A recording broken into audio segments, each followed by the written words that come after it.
Welcome back to Chandan tutorial. तो जो मैंने मो चैनल नुआ प्लीज सब्सक्राइब कर दिंतु, पाखरे थिबा बेल आइकन ऊपर ऑल रे क्लिक कर दिंतु ताकि मो वीडियो प्रथमे आपण मानक पाखरे पहुंची पारिबो। तो चलंतु देखिबा खबरटी। युक्त 2 परीक्षा परिचालन पई जारी हैला नियमावली। सबु केन्द्र में सीसी कैमेरा लगेबाक निर्देश। भुवनेश्वर उच्च माध्यमिक शिक्षा परिषद द्वारा परिचालित युक्त 2 परीक्षा आसंता अक्टोबर 1 आरंभ हो। केबे पढ़ेब और केबे परीक्षा आरंभ हो? अक्टोबर 1 आरंभ हो।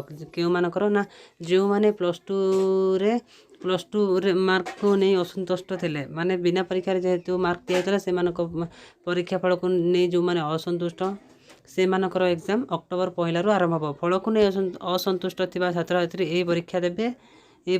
कला विज्ञान वाणिज्य धंदामूलक विभाग प्राय 13,000 अधिक परीक्षार्थी परीक्षा देवे। केते पिला देवे? 13,000 अधिक पिला माने परीक्षा देवे।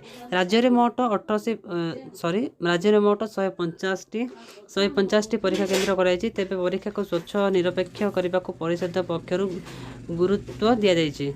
परीक्षा परिचालन संबंधी नियमावली जारी कराइला बेले किभली प्रश्नपत्र संग्रह करेंगे से नहीं अध्यक्ष को अवगत कराई। परिषद पक्षर सबु प्रश्नपत्र प्रेरण आरंभ होती। परीक्षा केन्द्र गच्छित केन्द्र को आज प्रश्नपत्र पठा जाइथिबा बेले यह 28 रु 30 तारिख सुधा केन्द्र में पहुँची जीव। आज पठाई 28 रु 30 तारिख मध्य पहुँची जीव।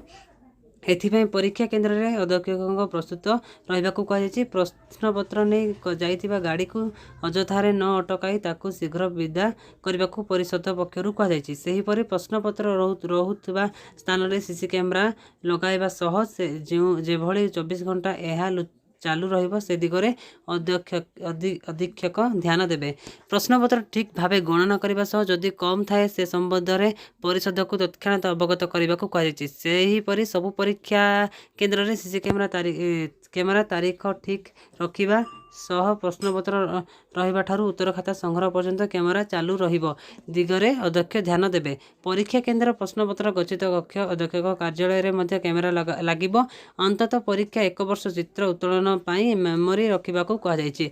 अन्य पक्षरे परीक्षा परिचालन को नहीं जारी नियमावली कहुई जे राज्य स्वास्थ्य परिवार कल्याण विभाग और विद्यालय और गणशिक्षा विभाग पक्षर जारी नियमावली अनुसार परीक्षा हेबे।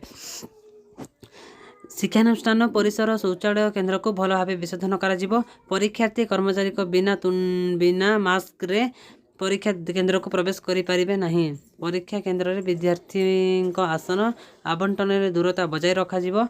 परीक्षार्थी पीवा पानी व्यवस्था करा। परीक्षा सरीबा मात्रे शिक्षानुष्ठान छाड़िबा भली विविध नियमावली करा जायछि। तो आज वीडियो केमती लागला प्लीज लाइक करी कमेंट करी जानतु। धन्यवाद।